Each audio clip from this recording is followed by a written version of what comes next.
তোর বোনরে তুই ভালোবাসোস? হ্যাঁ অবশ্যই, কেন? তোর বোনরে কেউ বাজে কথা বললে তোর কেমন লাগবে রে? দূর বেটা, আমার বোনরে বাজে কথা বলার জন্য এখনো কেউ জন্ম নেয়নি। হয়েছেটা কি সেটা বল। আমি তো এখন এলাকায় নাই, আব্বুর ব্যবসার কাজে একটু বাইরে আসছি, তো আমার আসতে হয়তো বা একটু টাইম লাগবে। তোর একটা হেল্প লাগতো রে। All time ready. মামা কি করতে হবে?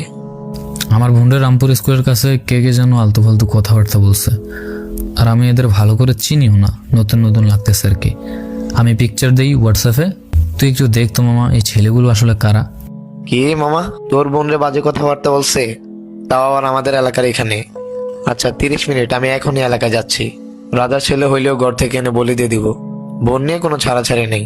মামা তুই চিন্তা করিস না, আমি এখনই যাচ্ছি। প্লিজ মামা, একটু দেখ প্লিজ। Ты моя дикая Кассандра,